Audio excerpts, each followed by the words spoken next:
Y ya tengo a mi amigo César Hidalgo Torres. Buenas tardes y bienvenido. Buenas tardes. Qué placer tenerte por acá y más cuando nos vas a acercar hoy en tu sección Aldeas Cotidianas, digamos que a las fechorías, ¿verdad?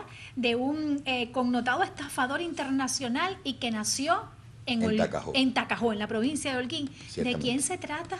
Se trata del Águila Negra.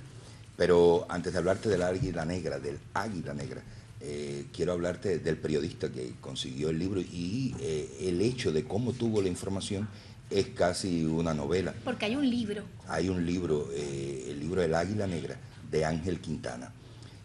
Los estafadores no dejan rastros, por supuesto, y buscar información sobre este estafador a Quintana le costó mucho trabajo, pero un día consiguió Quintana, que que estamos viendo en pantalla, la imagen, consiguió Quintana comunicarse con un hijo del Águila Negra que era periodista, que vivía en Panamá y que había escrito una novela sobre su padre. La novela literariamente no valía ni un centavo, pero ahí estaba toda la información que se necesitaba. Eso es una imagen del águila, el águila joven. Te cuento de este hombre, nació en Tacajó en 1888.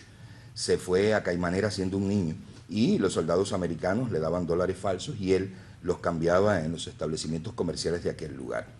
Lo hicieron preso, lo llevaron a la prisión provincial de Santiago de Cuba por 12 años y allí conoció a su maestro, un preso viejo que no sé cómo se llamó porque todo el mundo le decía el murciélago.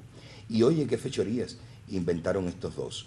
Comenzaron a hacer cartas a los comerciantes de las proximidades diciéndole que un preso de la cárcel sabía dónde otro preso había escondido un rico tesoro y que ese preso estaba dispuesto a compartir su fortuna con el que le ayudara. Y empezaron a llegarle dinero, todos los comerciantes querían participar con él. Incluso le tenían que escribir al señor abogado doctor José Roque Ramírez, con domicilio en calle de la Marina número 12 en Santiago de Cuba. Ahí empezó a llegar el dinero y lo que no sabían quienes estaban mandando el dinero, que esa dirección es la dirección de la cárcel provincial de Santiago de Cuba. Finalmente los descubrieron y le echaron 2 años más, pero ellos no estaban dispuestos a quedarse presos para siempre y entonces empezaron a hacer otras cartas, estas muy conmovedoras. Ni siquiera Felipe Cañel las hubiera escrito mejor. Le escribían a las esposas de los hombres importantes en el gobierno diciéndoles que eran unos pobres presos inocentes que querían salir un día de la prisión y lo consiguió. La esposa de un ministro de Menocal, que era el presidente en esos momentos, intercedió y liberaron al águila. Antes de que se fuera de la cárcel murió su maestro, el murciélago, y el murciélago le dejó todas sus pertenencias al águila. La única cosa que le dejó era un cinturón que tenía algo raro porque pesaba más de lo que habitualmente debía pesar un cinturón. Él no dijo nada, tuvo su cinturón, salió de la cárcel, fue a un hotel de Santiago de Cuba, buscó una cuchilla, abrió el cinturón y estaba lleno de monedas de oro. Con ese dinero se fue por el mundo a estafar a todo el que pudiera. En Canadá se casó con una viejita rica y se fugó después con la mitad del dinero de la señora, $250,000.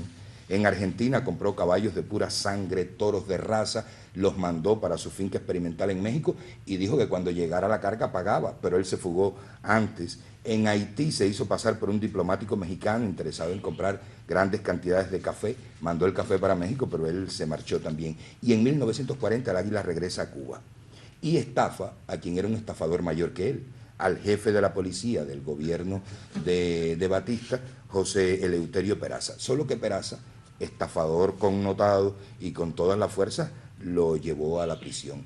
2 años estuvo el águila en la prisión, pero logró sobornar a los custodios y se marchó a México llevándose 270,000 pesos.